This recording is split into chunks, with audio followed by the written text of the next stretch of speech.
کہ اتنے میں ایک گھوڑے سوار اس جنگل سے گزرا، یہ کہتا ہوا کہ اے شخص، کس لیے رو رہا ہے، کس لیے چیخو پکار کر رہا ہے، تیرا مسئلہ کیا ہے، تیری حاجت کیا ہے؟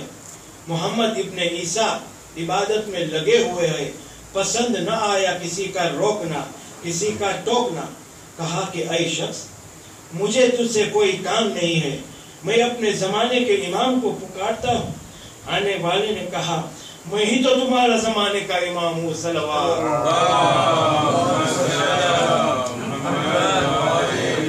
محمد ابن عیسیٰ پلٹ کے کہتے ہیں کہ اگر تو میرے زمانے کا امام ہے تو پھر مجھے یہ بتانے کی ضرورت نہیں ہے کہ میرا مسئلہ کیا ہے۔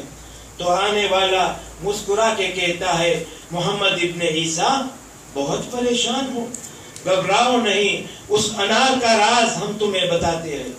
جانا کل صبح دربار میں، اور جانے کے بعد حاکم کے سامنے دشمن اہل بیت وزیر کی ساری مکاری اور فریب کو ظاہر کر دینا۔ اب اتنا جو کہا تو محمد ابن عیسیٰ کو یقین آ گیا کہ یہی امام زمانہ ہے۔ روتے ہوئے قدموں پہ گر پڑا، کہا، مولا مجھے بتائیے کہ آخر اس کا راز کیا ہے؟ کہا، یہ دشمن اہل بیت وزیر بڑا چالاک اور مکار ہے، اپنے گھر میں ایک سانچ تیار کر رکھا ہے اور اندر سے یہ نام کندہ کر دیا ہے۔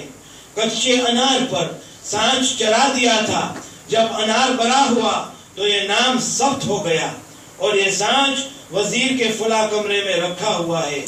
آپ جا کے وزیر کے گھر سے یہ سانچ نکالنا، مگر وزیر کے اس کمرے میں سے پہلے اس کو جانے نہ دینا۔ یہ انار اس پر ہوگا تو اب یہ نام اس انار کے اوپر نقش پائے گا۔ جب وہ انار بڑا ہو گیا تو اس نے یہ مٹی کا انار کھول کر اپنے مکان کے فلاں کمرے میں پوشیدہ کر کے رکھ دیا ہے۔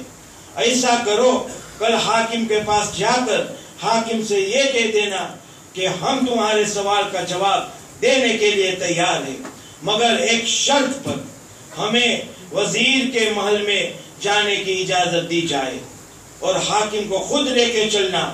وزیر روکے گا، منع کرے گا، حاکم سے کہنا کہ اس مسئلہ